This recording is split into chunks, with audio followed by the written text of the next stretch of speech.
Welcome to primary 007। প্রিয় ছাত্রছাত্রীরা, তোমরা জানো আমরা আগের ভিডিওতে মাই স্কুল, ঈশ্বরচন্দ্র বিদ্যাসাগর এই সমস্ত প্যারাগ্রাফ নিয়ে আলোচনা করেছি। তা আজকের আমরা উইন্টার সিজনের প্যারাগ্রাফ নিয়ে আলোচনা করব। রাইট 4 সেন্টেন্স, 4টে সেন্টেন্স লিখতে হবে। বৃত্তি পরীক্ষায় এই সমস্ত প্যারাগ্রাফের মধ্যে একটা অন্তত তোমাদেরকে লিখতে হবে যার মান থাকবে 8। তো চলো ভিডিওটি শুরু করা যাক।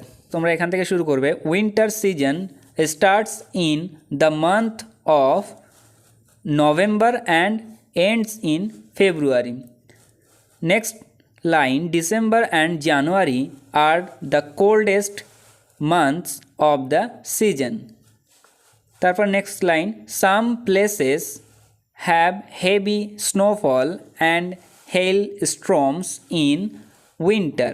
Next line, full stop দিয়ে next line, people wear warm clothes like jackets, sweater and coats. Winter is my favorite season of the year. Full stop. এখানে শেষ। তাহলে তোমরা এটুকু লিখলে উইন্টার সিজনের উপরে একটা ছোট্ট প্যারাগ্রাফ হয়ে যাবে।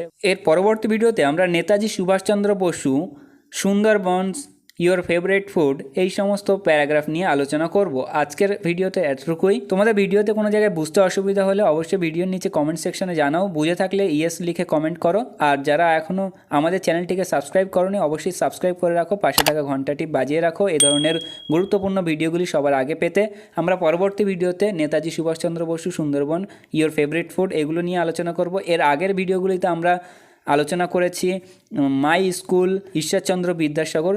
যদি তোমরা ওই ভিডিওগুলি না দেখে থাকো তাহলে আমাদের ভিডিও প্লে লিস্টে পেয়ে যাবে, সেখান থেকে তোমরা দেখে নেবে।